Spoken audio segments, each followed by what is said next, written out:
नमस्कार, मैं स्वागत करती हूं आपका खबर इंडिया न्यूज में। आइए नजर डालते हैं आज की खास खबर पर। राम मंदिर किसी की जागीर नहीं, कांग्रेस का ज्यादा अधिकार, हम भी जाएंगे अयोध्या, सिंधे के गढ़ से पटोले का ऐलान।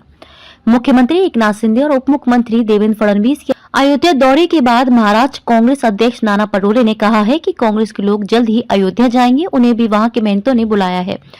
नाना ने दावा किया है कि अयोध्या के रामलला मंदिर पर कांग्रेस ज्यादा अधिकार है, क्योंकि मंदिर का ताला दिवंगत पूर्व प्रधानमंत्री राजीव गांधी ने खुलवाया था और भूमि पूजन भी उन्होंने ही किया था। सोमवार को ठाणे के गडकरी रंगायतन सभागार में महाराष्ट्र कांग्रेस कमेटी की विस्तारित कार्यकारिणी की बैठक हुई। बैठक के बाद आयोजित प्रेस कॉन्फ्रेंस में पटोले ने शिंदे फडणवीस सरकार की खिंचाई की। पटोले ने कहा कि राज्य में एक तरफ किसान बेमौसम बारिश से परेशान है, तो दूसरी तरफ शिंदे फडणवीस गाजे बाजे के साथ अयोध्या जाते हैं, जैसे पाकिस्तान पर हमला करने गए हो। राज्य सरकार जनता को लूट रही है, अनाप शनाप खर्च कर रही है, इससे वह राज्य को भिखारी बना देगी।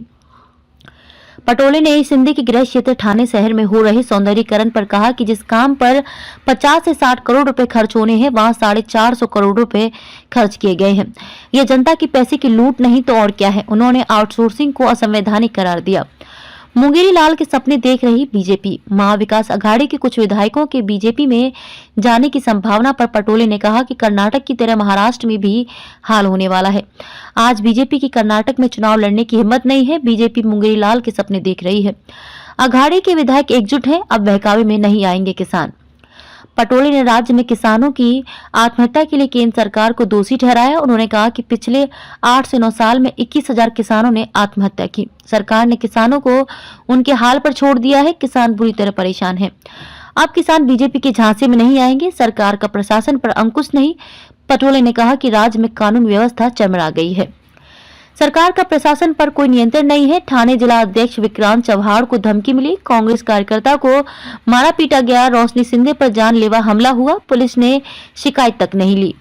मुख्यमंत्री के गृह क्षेत्र ठाणे में तो कानून व्यवस्था की धज्जियां उड़ गई हैं। असली चेहरा आ गया है सामने।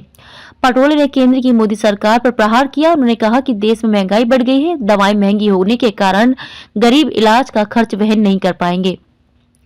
उन्होंने आलोचना की सरकार का असली चेहरा जनता के सामने आ गया है। ठाणे में फिर खड़ी होगी कांग्रेस। राज्य की राजनीति में ठाणे के बढ़ते राजनीतिक महत्व को देखते शिवसेना, बीजेपी और एनसीपी के बाद कांग्रेस ने ठाणे जिले पर ध्यान केंद्रित किया है। शहर भर में बैठक के पोस्टर और बैनर लगवाए गए थे।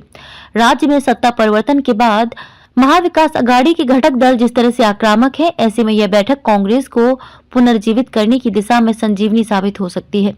पटोले ने कहा कि ठाणे जिला कांग्रेस का गढ़ था। कांग्रेस यहां फिर से मजबूती से खड़ी होगी। कांग्रेस की बैठक में पारित किए गए प्रस्ताव, राहुल गांधी के खिलाफ हुई कार्रवाई तथा मोदी अडानी की दोस्ती को जनता के सामने लाने के लिए जय भारत सत्याग्रह, केंद्र में पुनः कांग्रेस सरकार आने पर ओबीसी के लिए एक अलग मंत्रालय शुरू करने का निर्णय, राज्य में चुनाव के समय धार्मिक उन्माद फैलाकर माहौल बिगाड़ने की कोशिश को नाकाम करने पर जोर, कृषि उपज का उचित मूल्य और पीड़ित किसानों को पर्याप्त आर्थिक सहायता दिलाने का संकल्प।